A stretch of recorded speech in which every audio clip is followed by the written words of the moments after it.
Sì, ma ho fame io adesso. Un viaggio non può essere perfetto se non si delizia il palato. Seguiteci in questa nuova avventura enogastronomica. Finalmente si mangia! Eccoci, stiamo andando da Bruno, giusto? Giusto. Siamo Siamo sulla strada che porta a Puntala. Bravo, siamo in Maremma, strada che porta a Puntala, sul bivio, sulla strada delle Collacchie che collega Castiglione della Pescaia con Follonica. Esatto.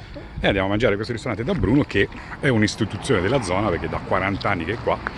Io l'ho sempre sentito parlare ma non ci sono mai stato e oggi lo proviamo.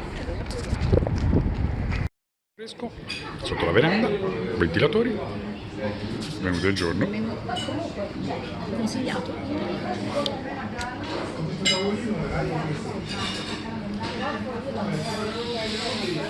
Ciao!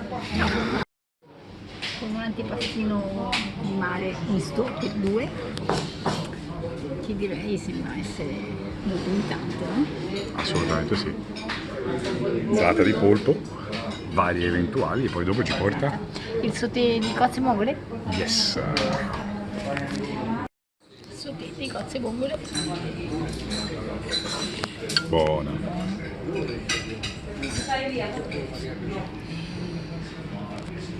Si procede con un aiuto di nati, fiori di zucca, ripieni di orata. E io taglierina al pirata. Esatto, fa anche Ma ridere. come si procede fino adesso? Si procede bene, direi, tutto a posto.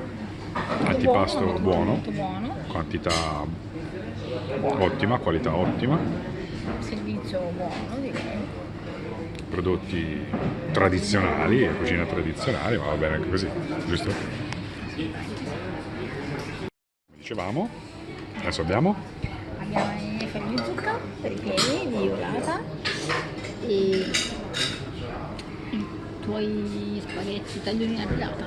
al pirata, Al bianchi, pirata. con sopra di pesce, con un bello scampo sdraiato sopra.